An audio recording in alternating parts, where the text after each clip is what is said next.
Olá, meu nome é Isabela Nara Costa Alves. Eu sou estudante do Programa de Pós-Graduação em Educação da UFPE, na linha de pesquisa de subjetividades coletivas, movimentos sociais e educação popular. E eu vim trazer o texto que eu sou responsável, que é Para que serve a pesquisa em educação, da autora Maria Malta Campos, um texto do ano de 2009. A principal discussão que a autora traz, o principal objetivo é discutir a questão do distanciamento da universidade em relação aos problemas reais vividos pela escola. Para poder fazer isso, a autora ela vai por dois caminhos. O primeiro é recuperar a história recente no que diz respeito às questões de pesquisa no Brasil. E o segundo caminho é rediscutir as relações entre a pesquisa e as práticas educativas. No primeiro tópico do artigo, ela traz a pesquisa em educação dividida em dois campos. Ela acredita que a pesquisa ela está dividida na pesquisa acadêmica e nas políticas educacionais. E essas políticas educacionais, elas acabam dando um viés do que ela acredita no que seria a pesquisa acadêmica. E acaba fazendo várias críticas. A pesquisa acadêmica teria uma falta de rigor, uma falha em produzir resultados de pesquisa cumulativos, incoerência teórica, um viés ideológico muito forte, assim como a principal crítica seria a irrelevância para a realidade das escolas. Em outro tópico, que é a realidade educacional em tempos de reforma, a autora nos faz entender que a crise da educação ela é um fenômeno ligado às questões como o desemprego estrutural e o que faz ter o estancamento das oportunidades.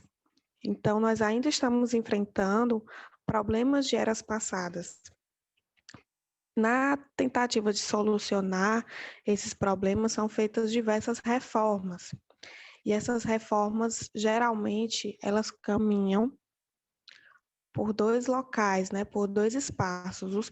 O primeiro é a questão das agendas formuladas por organizações internacionais, o que faria, consequentemente, uma comparação internacional de indicadores educacionais. Então, estaremos sempre comparando o Brasil em relação aos outros países que estariam nesses indicadores, nessa questão de ranking, de ranqueamento da qualidade de educação.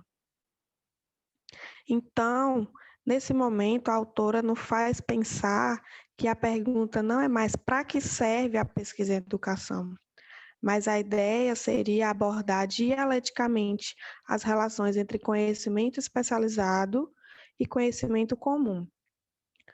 Ou seja, a pergunta viraria: que influências a academia sofre a partir do social? A autora ela pensa o campo da educação como um campo que ele já está saturado de discursos já instalados.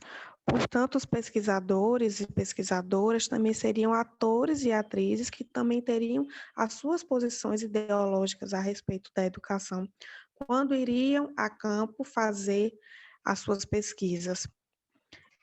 A educação ela está impregnada de diversos objetos sociomediáticos para a autora, né? E uma das questões que mais se discute na mídia justamente é a questão da queda da qualidade da escola pública.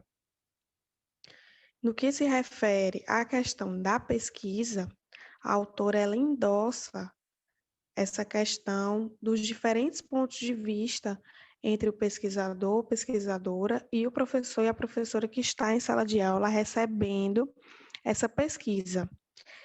E o que é fundante nas pesquisas, nessa área de pesquisa acadêmica em respeito à educação, são as teorias exógenas que seriam os fatores externos, né, todos os quesitos externos no nível macro que estariam impregnando aquela escola, né, que é esse campo da educação que está saturado de discursos externos, como também os discursos internos, que ela chama de fatores endógenos.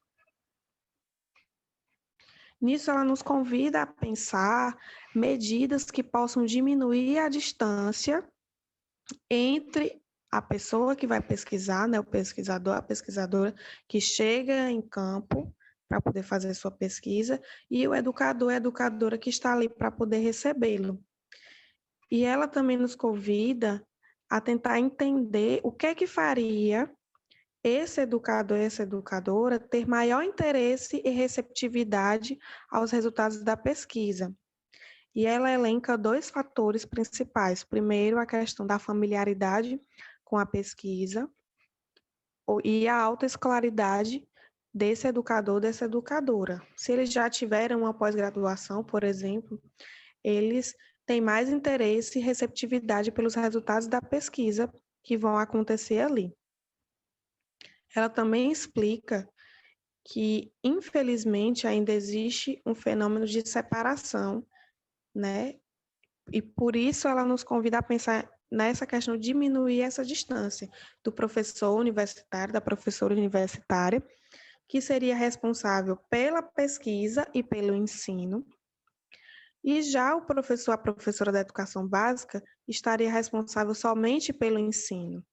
Mas uma dessas medidas de diminuir essa distância entre o professor da educação básica, a professora da educação básica e a pesquisa seria justamente a diversificação da carreira docente, para que ele possa passar um tempo em sala de aula e o outro tempo também podendo realizar suas pesquisas. Nesse outro ponto, a autora ela vai trabalhar o que ela chama de concepção de práticas e políticas baseadas em evidências. As decisões das políticas educacionais no Brasil, assim como em outros países, pela autora ainda está muito em cunho experimental. E ainda se há um discurso muito salvacionista de que aquela pesquisa, que é baseada em evidências, entre aspas, como a autora ela vai defender, está muito impregnada desse discurso salvacionista, que essa pesquisa ela vai salvar, ela vai solucionar todos os problemas da educação, sendo que as variáveis elas são múltiplas para poder se pensar em soluções, né, nessa escola emancipada. E essas decisões da política educacional vão acabar elencando nas suas questões soluções que ela chama soluções da moda, quando, na verdade, a experiência profissional ela é extremamente complexa dentro da escola, com seus docentes, com suas docentes. Portanto, é preciso ter também uma desconfiança dessas pesquisas, pensando em como é que elas, qual é a intenção também desses projetos, porque a nossa educação ela está muito ligada ao que ela chama do accountability, que seria a desconfiança em relação a pesquisas acadêmicas que não são concebidas exclusivamente com finalidades práticas imediatas.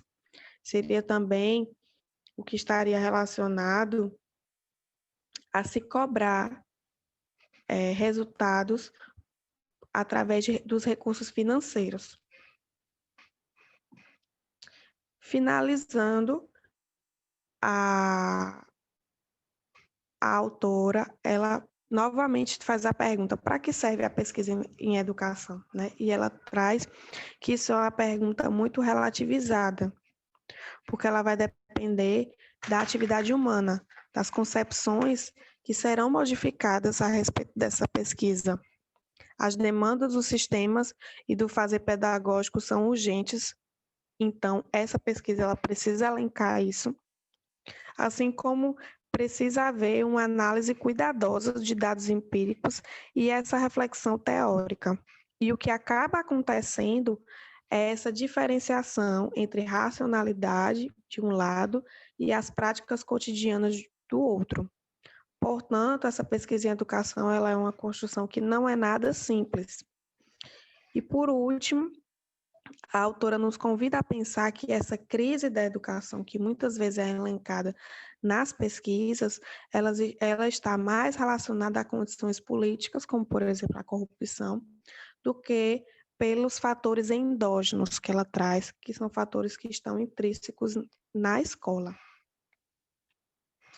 E é isso, gente. Eu vou encerrando a apresentação por aqui e espero que eu tenha ajudado na compreensão do texto.